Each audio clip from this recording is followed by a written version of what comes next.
I've been studying successful people for more than 20 years now, and there's a few things that really stand out that I think make the difference. What isn't making the difference for people is where they came from or who their parents were. What does make the difference, though, is the way that you operate your mind. Your mindset will determine more about your success than absolutely anything else that you could possibly do.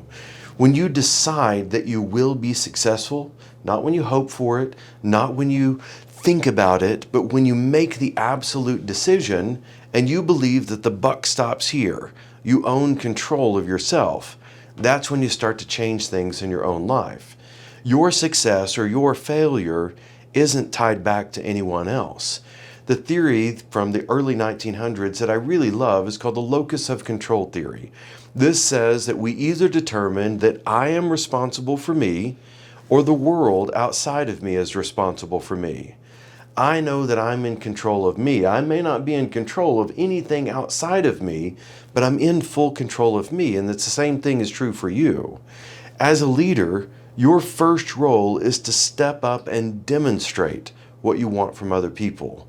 If you're not self-disciplined, if you're not driven, if you're not successful, why would anybody want to follow you? We are inspired by people who have overcome obstacles and who have done something amazing with their lives. Bethany Hamilton had her arm bitten off by a shark, came back in under 2 years to win a national surfing title. Stephen King was rejected 29 times by publishers when he threw away the manuscript for Carrie. His wife encouraged him, "Just 2 more times, Steve, just 2 more times."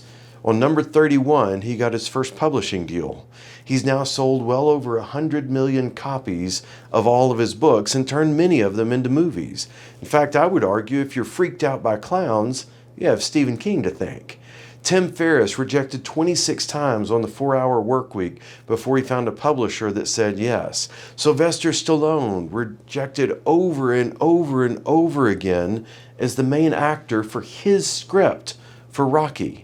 Finally found the right guy to produce the movie, and he became one of the most successful movie franchises in history.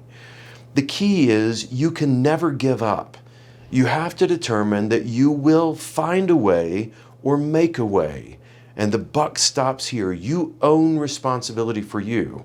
If you do that, you are truly unbeatable. But that's what great leaders do. They go first and carve a path for others to follow.